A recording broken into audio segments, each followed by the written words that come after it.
Rent has expired. You people should not turn my house into charity. Good afternoon, sir. Please give us 2 weeks. 2 weeks? Is your name 2 weeks? This is Lagos. If you cannot pay, back out. She cried silently, not because she hated him, but because she was tired. Tunde, do you have family? Anybody at all? I have, but I don't go there. Why? some doors are not safe. The day Kemi sold her only gold earring to feed her husband, she didn't know she was feeding a billionaire in disguise. Kemi Adeyemi used to believe marriage was a roof, a place where rain could fall outside but never inside. But on the morning she married Tunde, the rain entered early. Their room and parlor in a crowded Lagos compound had one small window and a door that didn't close well unless you kicked it twice. The ceiling had stains like old tears. The landlord's children ran past their door like the corridor belonged to them. Still, Kemi smiled, because Tunde smiled too. He was tall, calm, and quiet in a way that felt like dignity. He spoke politely to the old women in the compound. He greeted the men who played drafts under the mango tree. He never raised his voice, not even when the generator noise swallowed their conversation. And the most surprising thing was this: he never complained about being poor. Kemi had known hunger before. She grew up in Ibadan with a mother who sold akara and a father who died too early. She had worked as a shop attendant, then learned tailoring under a strict woman named Auntie Bosse, who believed needles should be sharp and excuses should be sharper. When she met Tunde, he was dressed simply in a clean shirt that looked ironed with patience.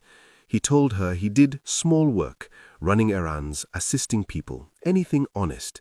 No big story, no big promises. He only said, "Kemi, if I marry you, I will not shame you. I may not have much, but I have respect." Respect. In a world where men used sweet mouth to hide bitter intentions, that one word sounded like truth. So she married him. And 2 weeks after the small wedding, Kemi learned that love can be strong, but poverty has a voice.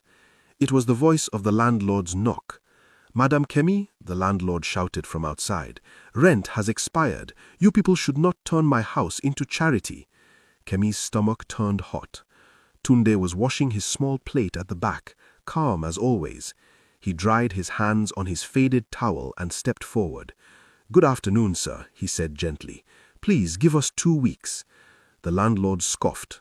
"2 weeks? Is your name 2 weeks? This is Lagos. If you cannot pay, pack out." Kemi stood behind Tunde, biting her lip hard, as if she could bite back shame.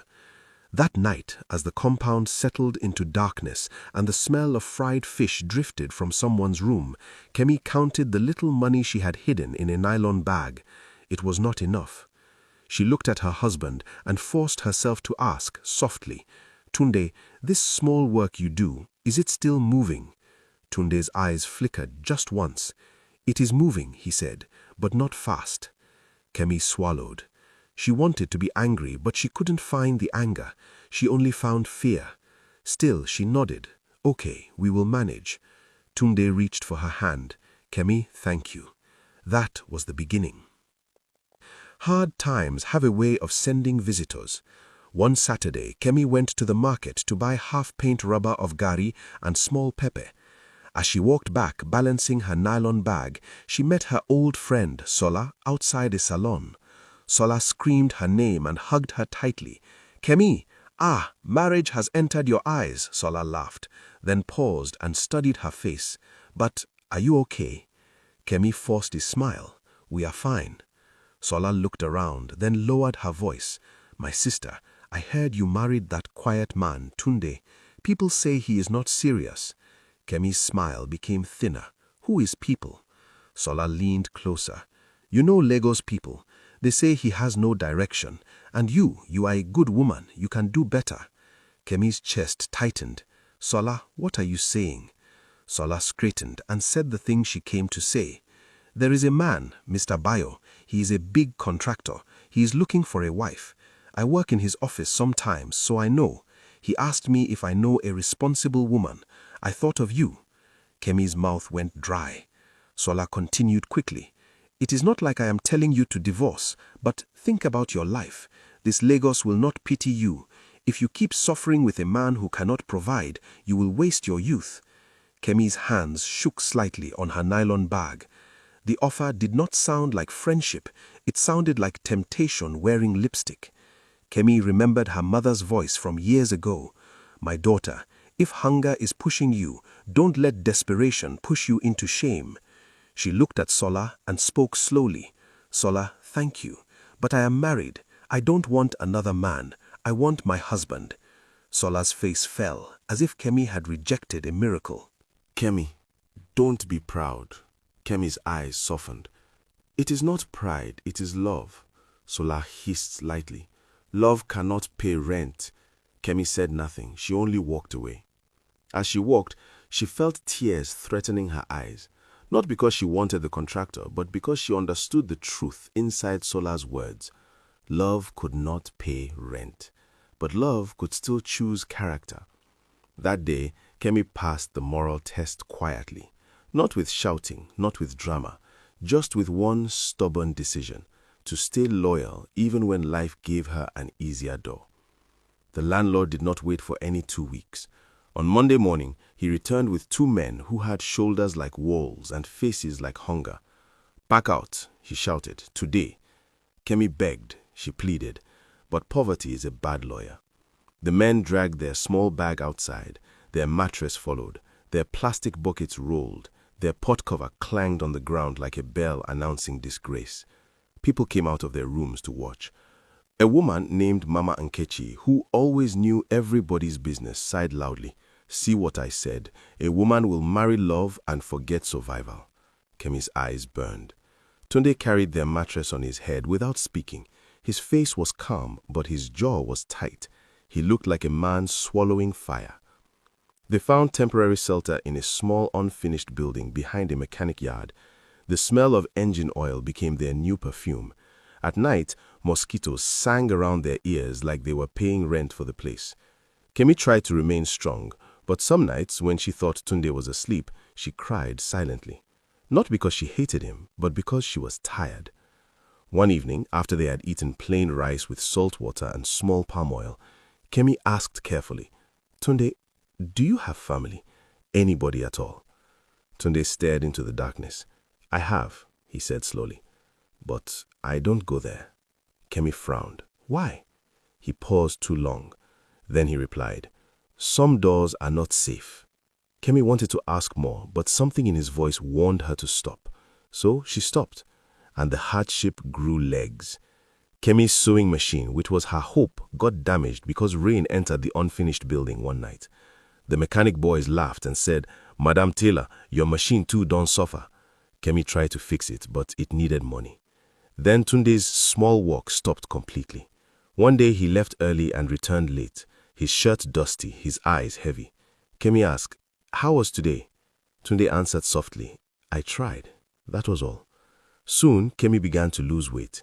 Her cheeks became sharper. The light in her eyes fought to remain. And Lagos people, when they smell weakness, start to speak loudly. Rumors entered their life like flies. Some said Tunde was cursed. Some said Kemi was paying for marrying below her level. Some said Tunde was lazy and using gentleman behavior to hide nonsense.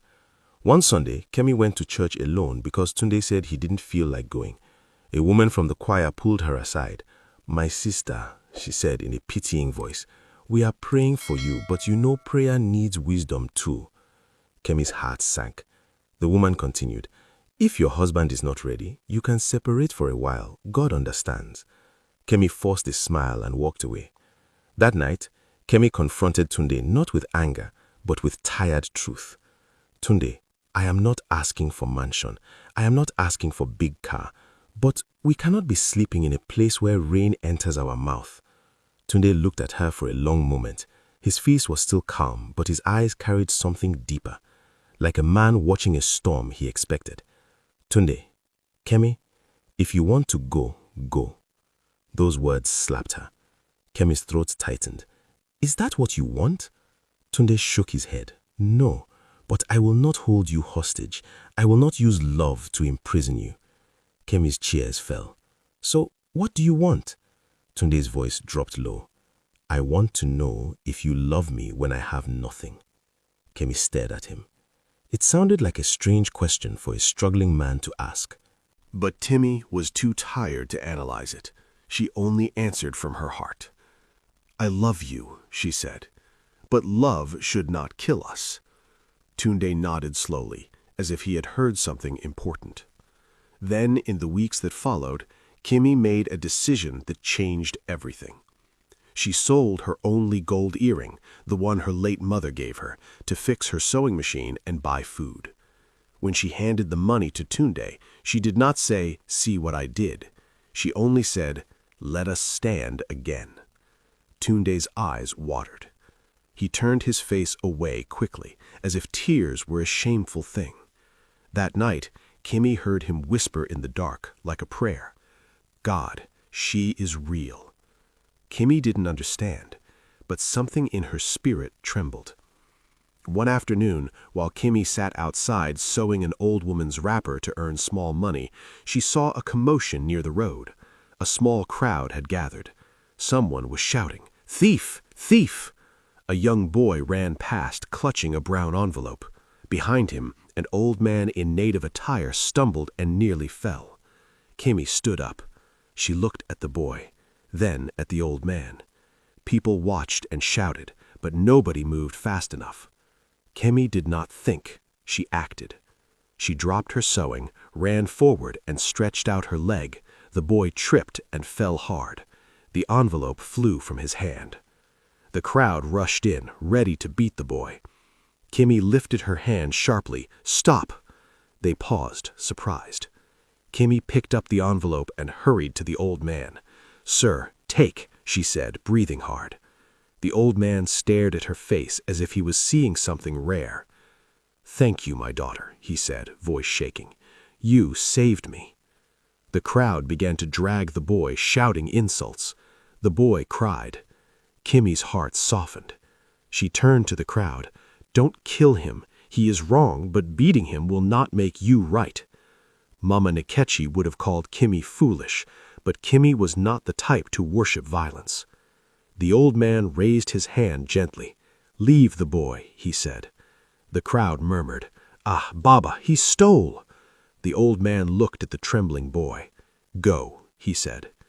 The boy ran away like a hunted animal. People grumbled and dispersed. Kemi remained, still breathing hard, wondering why she had placed herself inside trouble. The old man turned to her again. What is your name? Kemi, she replied. He nodded slowly. Kemi, you have a good heart. He glanced around at the unfinished building, the mechanic yard, the hardship in the air. You live here? Kemi hesitated, then nodded. The old man's eyes softened further. And your husband? Kemi answered, His name is Tunde. At the sound of that name, something changed in the old man's face. It was small, like a shadow passing over a lamp. Tunde, he repeated. Kemi nodded again. The old man didn't say more. He only reached into his pocket and brought out a simple business card. Tell your husband that Chief Akinwale wants to see him. Kemi frowned. Chief Akinwale? The old man smiled gently. Yes. Then he added, You have done kindness today. Kindness does not always look like profit, but sometimes it is the key that opens a locked door. He walked away, leaving Kemi with the card and a strange feeling in her chest. That evening, Kemi gave the card to Tunde. The moment Tunde saw the name, his calm face cracked. For the first time, Kemi saw fear in her husband's eyes. Not fear of poverty, fear of a past he had avoided. Tunde, who is this? She asked. Tunde stared at the card for a long time, then whispered, He is my father's friend. Kemi's heart beat faster. Your father? Tunde looked away. Kemi, there are things you don't know. Kemi's voice trembled. Tell me. Tunde's jaw tightened. Not yet. That night, Tunde did not sleep. Kemi watched him stare at the ceiling as if it carried answers. The next morning, Tunde wore his cleanest shirt. Kemi followed him because her spirit refused to remain behind. They took a bus to Victoria Island. As the bus moved from dusty streets to smoother roads, Kemi felt like she was entering another Nigeria, the Nigeria of glass buildings, perfume air, and people who walked as if they owned tomorrow. They stopped in front of a tall building with security men at the gate and cars that looked like they were born rich.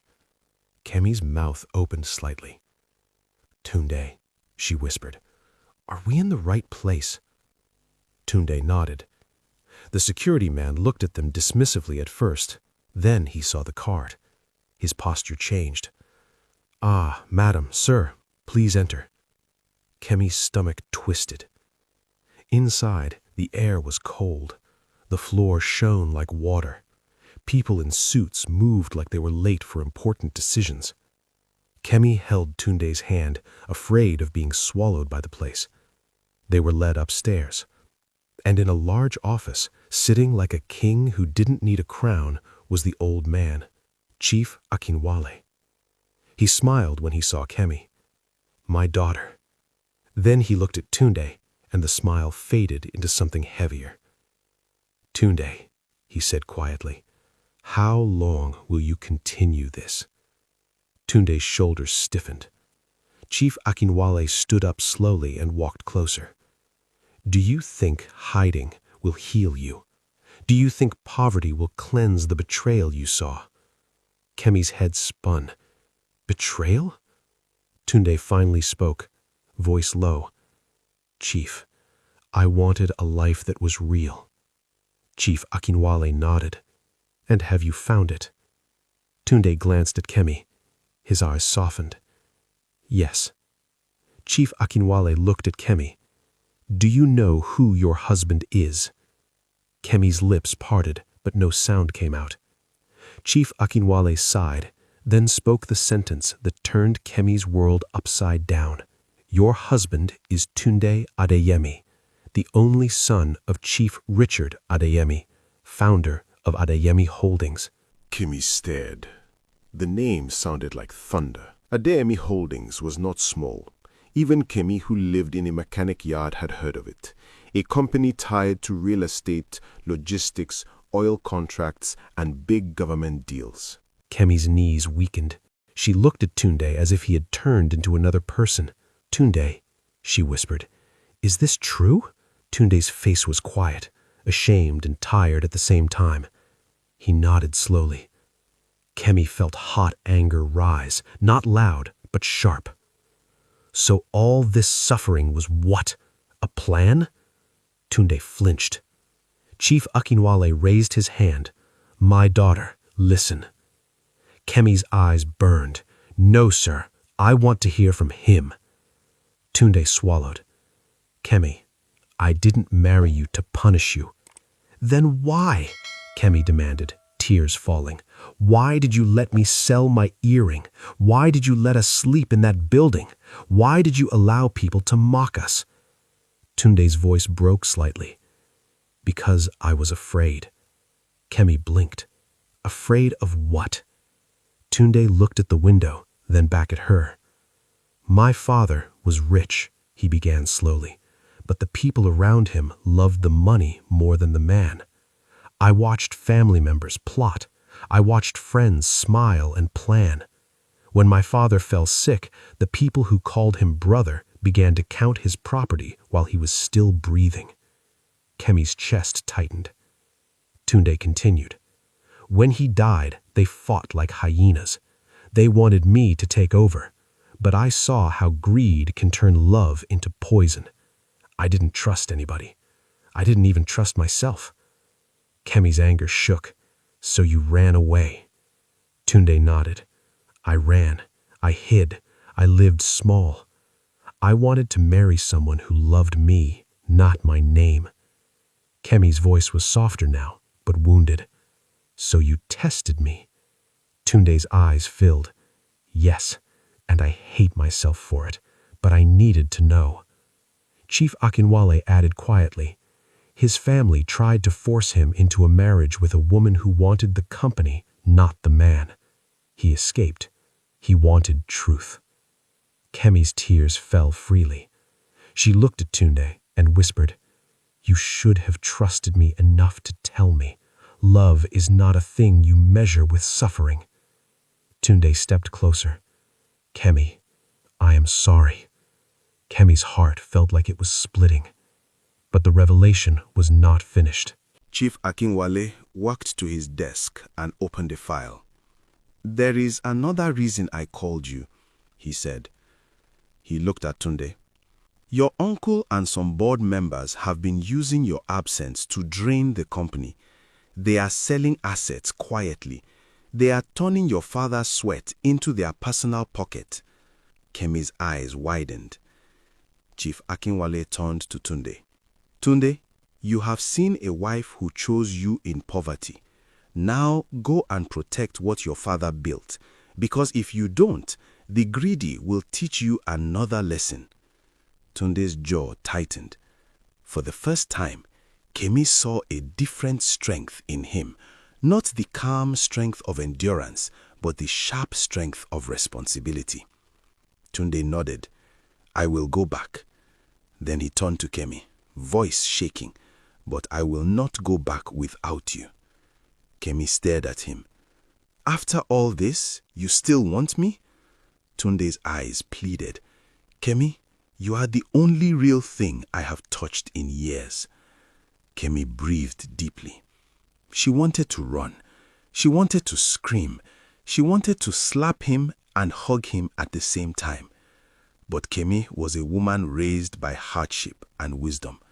She understood that sometimes a person can do wrong because they are wounded, not because they are wicked. Still, pain is pain. Kemi wiped her tears. "Tunde," she said slowly, "I will stand with you. But from today, there will be no more secrets. If we are husband and wife, we face truth together." Tunde nodded quickly. "Yes, no more secrets."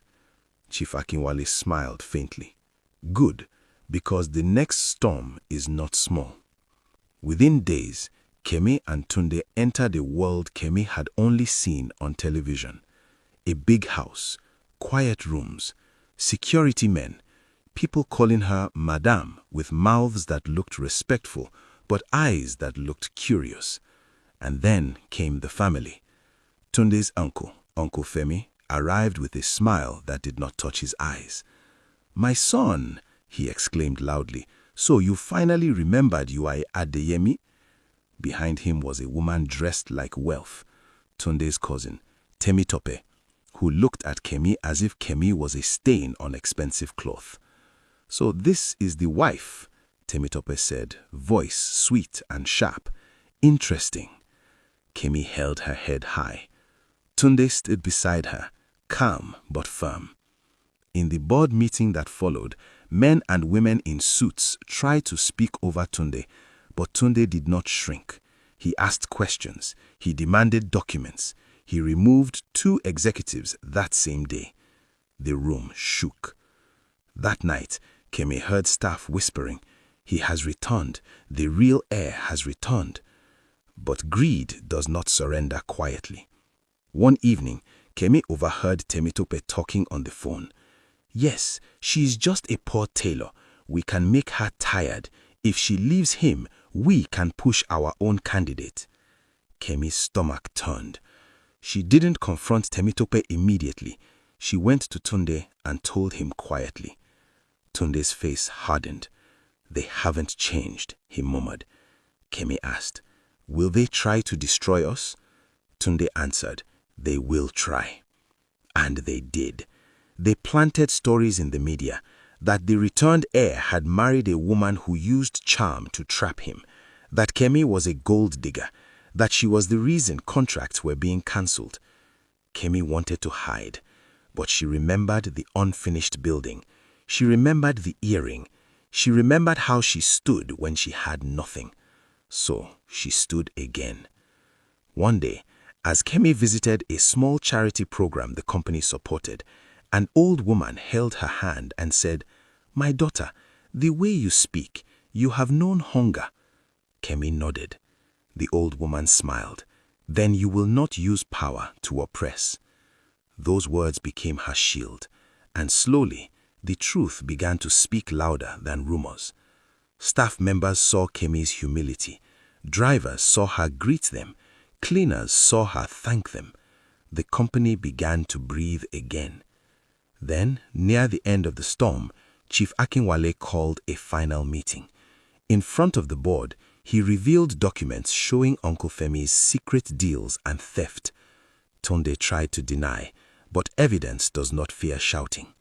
He was removed. 2 board members resigned in shame. Temitope's face went pale. And in that heavy silence, Chief Akinwale stood and said the final thing that sealed Kemi's place. The woman you mocked is the reason your heir returned. When he was hiding, she gave him courage. When he was broke, she gave him dignity. When he was nobody, she still called him husband. Kemi's eyes stung. Tunde looked at her, and for the first time, in front of everyone, he said clearly, "This is my wife. Not because she suffered with me, but because she stayed truthful when suffering gave her a shortcut." Later that night, in their quiet room, Kemi sat on the edge of the bed. The house was big, but her heart still remembered the unfinished building. Tunde knelt beside her. "Kemi," he whispered, "I know I hurt you. I know my fear made me foolish. But you saved me from becoming the kind of rich man who cannot recognize love." Kemi looked at him, eyes calm, voice steady. "Tunde," she said, "wealth is not the sin. Secrets are. Pride is. Testing love with suffering is a dangerous game." Tunde nodded, tears in his eyes. "I will spend my life making it right." Kemi exhaled slowly. She thought about Sola. She thought about the contractor offer. She thought about the landlord's shameful knock. She thought about the earring in the market woman's hand. Then she spoke, not like someone begging for romance, but like someone speaking wisdom into a marriage. "If we are going to live with this kind of power, we must remain human, because money can build a house, but only character can build a home." Tunde took her hand and kissed it gently. And in the months that followed, Kemi didn't become loud because she was now rich. She became wiser. She started a training center for young tailors. She hired women who had been mocked for being poor. She paid school fees quietly without camera. And every time someone asked her how she survived the season of suffering, she answered with a soft smile, "I didn't survive because I was strong.